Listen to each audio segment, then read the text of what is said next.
যদি আপনাদের সব জাগে মনে রাখবেন, আমি পরিষ্কার বলি, যদি আল্লাহর কোরআনের এই সকল বিধানের মর্যাদাগুলোকে রক্ষা করার জন্য যুদ্ধ করতে হয়, আমরা যুদ্ধই করব, লড়াই করে কোরআনের মর্যাদা আমরা রক্ষা করব ইনশাআল্লাহ।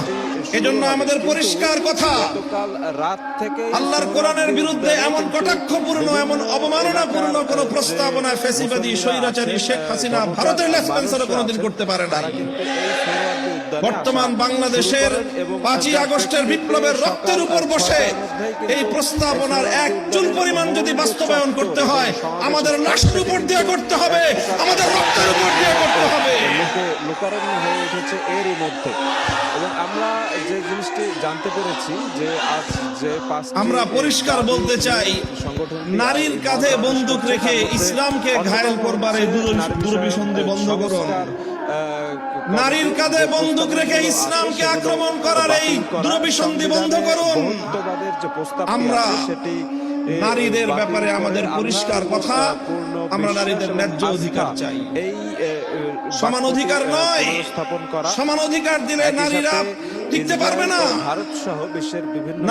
সমান অধিকার দিলে নারীরা পুরুষের সঙ্গে প্রতিযোগিতা করে সমাজে তাদের প্রকৃত অধিকার বাস্তবায়ন করতে পারবে না। এই জন্যই তো সংরক্ষিত আসন দিয়ে তাদেরকে আনতে হয়।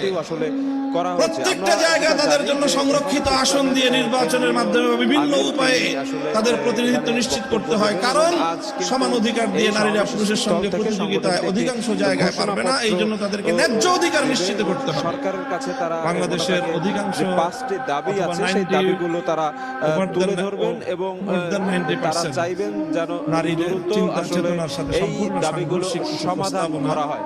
এবং আমরা জানতে পেরেছি যে সকাল 9টায় শুরু হতে যাওয়া এই মহাসমাবেশটি বেলা 1টা পর্যন্ত তাদের এই কমিশনের প্রস্তাবনার যে ভিত্তিগুলো, ইসলামের সেটাই আসলে সবচেয়ে বড় ভয়ঙ্কর বিষয়।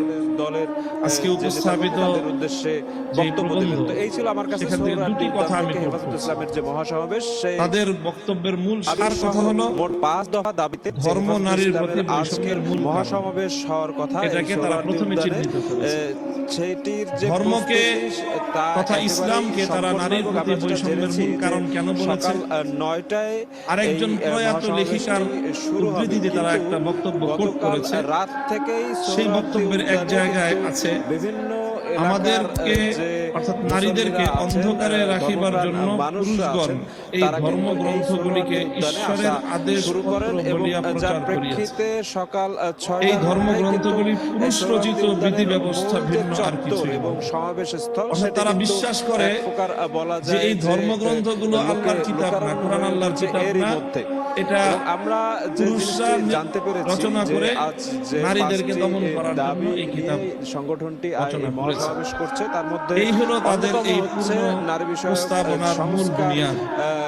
কমিটির কাজে এই ধরনের একটি প্রস্তাবনা বাতিল করা, সংবিধানে বহুত আমাদের যে প্রস্তাবটি আছে সেটি বাতিল করে জনতার পক্ষ থেকে কি বিশ্বাস এবং আস্থা প্রতিক্রিয়া হওয়া উচিত, বাক্যটি পুনরস্থাপন করা। আমরা কেন তাদের সাথে আলোচনায় বসিনি, কেন আমরা রাজপথে বা আন্দোলনের মাধ্যমে নিপীড়ন হচ্ছে এর বিরুদ্ধে কড়া প্রতিক্রিয়া কেন ব্যক্ত করলাম, বাংলাদেশ সরকারের পক্ষ থেকে কূটনৈতিক তৎপরতা চালানো হয়, সেই দাবিটি পরিষ্কার কথা হয়েছে। আমরা যেটা জানি যে তারা যথেষ্টই